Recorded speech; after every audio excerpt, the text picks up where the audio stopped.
Assalamualaikum warahmatullahi wabarakatuh. Jadi sahabat begini, kenapa saya baru sekarang ini selalu bersolawat, menganjurkan solawat. Kita bersolawat bukan untuk Nabi Muhammad SAW.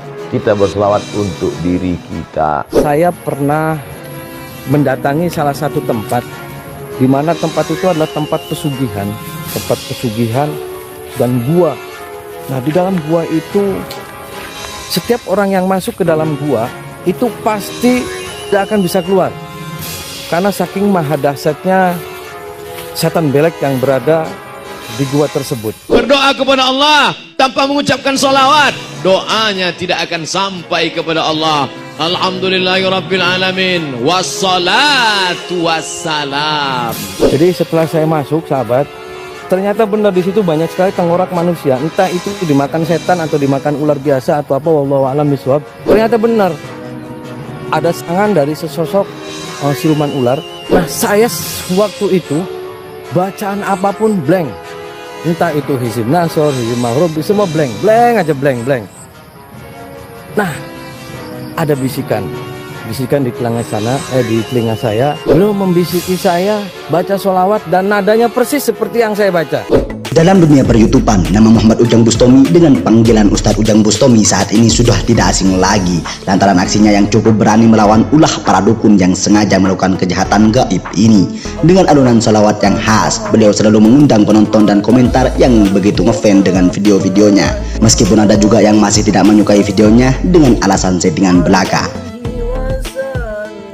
Hampir ribuan peserta mengikuti kesaktian sholawat di Padepokan Al-Bustami, Desa Sinarancang, Kecamatan Mundu, Kabupaten Cirebon. Kegiatan kesaktian sholawat bersama tokoh masyarakat, warga dari berbagai wilayah luar Cirebon dan anggota GP Ansor. Acara berlangsung hikmat dan khusyuk dengan diiringi kalimat thayyibah menggema bersamaan lantunan sholawat Rijalul Ansor di Padepokan Al-Bustami. Namun di balik kesaktian sholawat yang biasa dilantunkan oleh Ustadz Ujang Bustami, ada cerita menarik antara Kang Ujang Bustami dengan para setan belek. Tidak hanya itu, UAS juga ungkap di salah satu ceramahnya bahwa sholawat itu sangat dahsyat dan banyak khasiatnya. Lantas bagaimana kelanjutannya? Selain menerima tantangan atau sengaja datang ke seorang paranormal atau praktisi, beliau juga membuka sebuah pondok atau padepokan yang menerima jasa penyembuhan atas korban-korban santet atau sihir. Beliau juga menerima santri yang hendak belajar ilmu hikmah dari beliau. Menurut keterangan beliau dari salah satu konten videonya, beliau juga seorang keturunan dari Syekh Gunung Jati, salah satu sunan yang termasuk tokoh wali yang terkenal, Wali Songo. Disampaikan HM Ustadz Ujang Bustami, di kalangan Islam dikenal istilah karomah. Karomah itu sendiri yang merujuk pada kesalehan seseorang, baik saleh pribadi maupun saleh sosial, dan faedah atau manfaat dari kesalehan pada diri orang tersebut dapat membuat kejadian yang luar biasa di luar nalar dan kemampuan manusia awam. Hal inilah yang kemudian orang awam menyebutnya dengan sebutan sakti atau ampuh.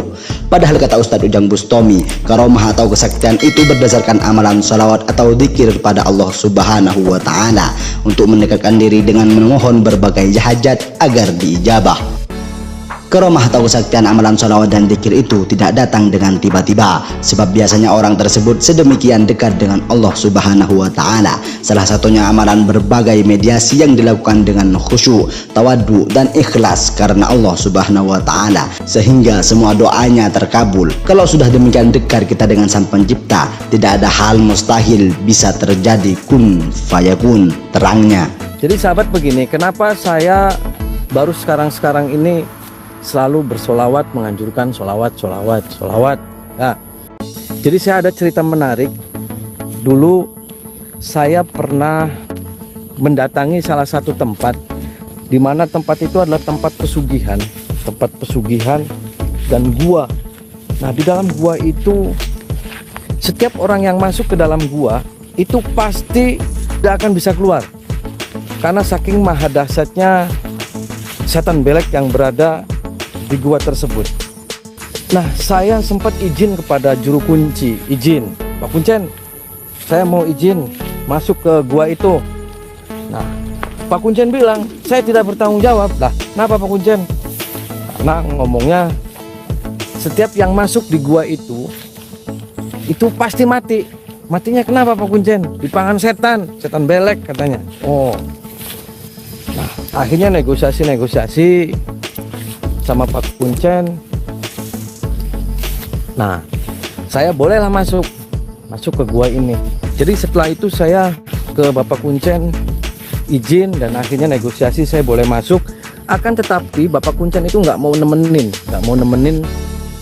ke dalam gua itu. Nah, saya akhirnya masuk ke gua itu. Nah, ternyata sebelum masuk itu, waduh, gue enak man, baunya nggak enak. Jadi setelah saya masuk, sahabat, ternyata benar di situ banyak sekali tengkorak manusia. Entah itu dimakan setan atau dimakan ular biasa atau apa, wallahu a'lam bishawab. Yang penting di situ ada beberapa tengkorak manusia dan juga baunya sudah nggak enak sekali. Mambu pelengus apa? Wong belok adus ke pelengus. Nah, setelah itu saya masuk. Nah, selama saya masuk, ternyata benar ada serangan dari sesosok siluman ular. Kalau sahabat perhatikan sering nonton sinetron lah, ular itu hampir memangsa saya gini sahabat, mangsa. Nah, saya waktu itu bacaan apapun blank, entah itu hizib nasor, hizib mahrub, semua blank aja, blank. Nah, ada bisikan di telinga saya, yaitu guru saya Al-Mukarram, yang nanti tanggal 17 Ramadan ini adalah beliau haulnya, yaitu Kiai Haji Ishaq Al-Hafiz, Allahumma yarham. Beliau membisiki saya baca sholawat dan nadanya persis seperti yang saya baca. Setelah itu saya baca sambil ularnya sekitar itu 1 dan tambah lagi 1 tambah lagi sampai 3. Dan itu wujud sahabat, wujud. Saya dibisikin sama guru saya, dan waktu itu guru saya juga sudah almarhum, Allahumma yarham. Tapi subhanallah, itu membisiki saya untuk membacakan sholawat Nabi itu. Kemudian di salah satu kesempatan, Uwas juga menegaskan bahwa salah satu alasan kenapa kalian harus bersolawat, Allah Subhanahu wa Ta'ala dan malaikatnya saja bersolawat. Kenapa kalian tidak? Ungkap Uwas. Kenapa ayat yang tidak langsung saja? Bersolawatlah kamu. Kenapa mesti disebutkan Allah bersolawat, malaikat bersolawat? Apa sebenarnya yang terkandung dalam ayat ini? Sedangkan Allah berselawat, sedangkan malaikat berselawat, mengapa kamu tidak mau berselawat? Allah berselawat, malaikat berselawat, orang beriman berselawat. Apa bedanya? Selawat Allah maknanya Allah ridha kepada Muhammad sallallahu alaihi wasallam. Malaikat berselawat maknanya malaikat memohonkan rahmat kepada Allah supaya Allah mencurahkan rahmat kepada Muhammad sallallahu alaihi wasallam. Orang beriman berselawat apa maknanya? Orang beriman berdoa kepada Allah supaya senantiasa mencurahkan ridha dan rahmat kepada Muhammad sallallahu alaihi wasallam. Ditegaskan, HM Ustadz Ujang Bustami dirinya bersama masyarakat, jemaah Padepokan serta anggota GP Ansor menggelar kesaktian bersolawat untuk mengajak bertawasul kepada Rasulullah Shallallahu Alaihi Wasallam. Sebab dengan memperbanyak amalan solawat dimanapun atau kapanpun membaca dalam hatinya solawat Ya Sayyidi Ya Rasulullah dalam setiap naik turunnya nafas, agar semua hajat hidup di dunia maupun akhirat diijabah oleh Allah Subhanahu wa Ta'ala, juga syafaat Rasulullah Shallallahu Alaihi Wasallam.